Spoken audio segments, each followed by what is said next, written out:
Bismillahirrahmanirrahim. Alhamdulillah wassalatu wassalamu ala Rasulillah.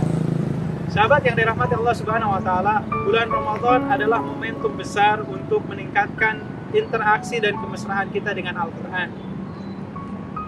Sebagaimana dalam hal ini Rasulullah SAW memberikan perumpamaan kepada kita terkait intensitas kedekatan seorang hamba dengan Al-Qur'annya. Bahkan Rasulullah SAW sampai menyebutkan adanya 4 perumpamaan. Yang pertama kata Rasulullah, "Masalul mu'min alladhi yaqra'u bil Qur'an kamathali utrujah, rihuha thayyib wa ta'muha thayyib." Perumpamaan orang muslim yang selalu membaca Al-Qur'an, perumpamaannya seperti buah jeruk yang harum wanginya, semerbak, manis rasanya. Maka ini perumpamaan yang pertama. Perumpamaan yang kedua, "Masalul mu'min alladhi la yaqra'u bil Qur'an." Perumpamaan seorang mukmin yang malas-malasan baca Quran. Maka perumpamaannya kata Rasulullah kamasali tamrah la rihalaha wa ta'muha thayyib. Perumpamaannya seperti buah kurma yang enggak ada baunya tetapi manis rasanya. Kemudian yang ketiga kata Rasulullah, wa masalul munafiqil ladzi yaqra'u bil Qur'an. Perumpamaan orang munafik yang banyak melakukan dosa maksiat tapi dia masih intens semangat untuk membaca Qur'annya. Kamasari raihana. Perumpamaannya seperti bunga yang tidak ada rasanya, bahkan mungkin rasanya pahit, tapi baunya semerbak kemana-mana. Dan yang terakhir, ikhwatallah, Rasulullah menegaskan, wa masalul munafiqil ladzi la yaqra'ul Qur'an. Perumpamaan orang yang selalu melakukan dosa dan maksiat. Perumpamaan orang munafik yang malas-malasan untuk membaca Quran. Kamasalil hamdalah. Perumpamaannya seperti sayur pare atau paria, di mana rasanya begitu amat sangat pahit tetapi tidak berbau sama sekali. Maka ini perumpamaan yang Rasulullah SAW berikan terkait seperti apa gambaran seorang manusia dengan Al-Qur'annya. Maka Ramadan menjadi sebuah momentum yang sangat amat penting. Bagaimana di bulan ini Allah Ta'ala menurunkan Al-Qur'annya dalam malam Lailatul Qadarnya. Dan Rasulullah SAW pun kemudian mencontohkan bagaimana sholat tarawihnya dipenuhi dengan bacaan Quran dari ba'da isya sampai menjelang waktu sahur.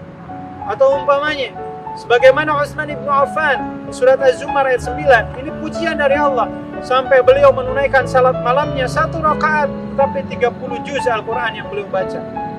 Atau di sisi yang lain, bagaimana kemudian Imam Syafi'i rahimahullah taala beliau sanggup biidznillah menghatamkan 60 kali ayat suci Al-Qur'an selama bulan Ramadan tiba.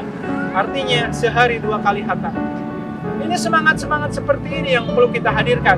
Karena walau bagaimanapun ikhwatullah, ketika berbicara tentang keutamaan ibadah saum, Rasulullah SAW pun kemudian menyebutkan tentang keutamaan dari tilawah Al-Quran kita.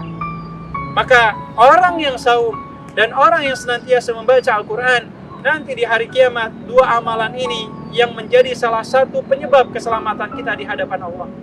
Maka orang yang sedang saum di siang harinya, dia akan dibela oleh ibadah saumnya. Ya Allah, hambaku ini menjaga perutnya dari makan dan minuman karena Engkau ya Allah. Pun demikian, orang yang senantiasa menjaga tilawah Al-Qur'annya, Al-Qur'annya pun akan senantiasa membela.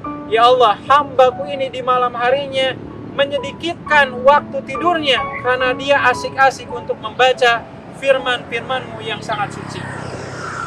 Maka saum akan menjadi syafaat kita, sebagaimana pula tilawah Al-Quran menjadi penyemangat dan penyelamat kita di hadapan Allah Ta'ala.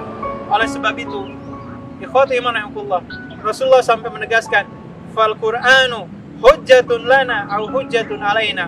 Al-Quran itu bisa jadi akan menjadi pembela kita di hadapan Allah, dan bisa jadi pula na'udzubillah akan menjadi penuntut di hadapan Allah karena kita sudah menyia-nyiakannya. Cukuplah bagi kita apa yang Rasulullah SAW sedihkan di hadapan Allah. Ketika di surat Al-Furqan, Rasulullah SAW mengeluh, dan keluhannya ini Allah abadikan di dalam firman-firmannya yang suci. A'udzubillahi minasyaitonirrajim. Wa qala ar-rasulu ya Rabbi inna qaumi ittakhadhu hadzal Qur'ana mahjura. Dan Rasulullah mengeluh kepada Allah, ya Allah ya Rabbana, sesungguhnya umatku telah meninggalkan Al-Qur'an ini. Imam Ibnu Qayyim kemudian menyebutkan bentuk kita dalam meninggalkan Al-Quran itu terlihat dalam bentuk malas dan tidak maunya kita untuk membaca Al-Quran. Maka sahabat Abdullah bin Mas'ud radhiyallahu ta'ala anhu beliau mengatakan, seburuk-buruknya hari yang dilewati oleh seorang muslim adalah hari di mana dirinya tidak sempat membaca Al-Quran. Maka kata Rasulullah, bacalah Al-Quran di malam hari sebelum tidur, meskipun Anda hanya mampu membaca surat Al-Ikhlas.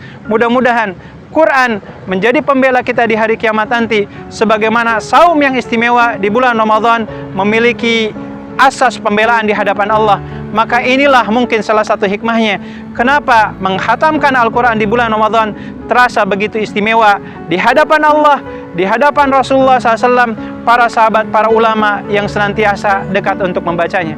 Mudah-mudahan Allah memberikan hidayah dan taufik bagi kita, dan insya Allah Ramadan tahun ini kita harus lebih baik dari tahun sebelumnya, dan hataman di Ramadan tahun ini harus jauh lebih banyak dari hataman kita di tahun sebelumnya.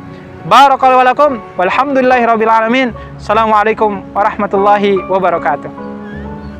Assalamualaikum warahmatullahi wabarakatuh.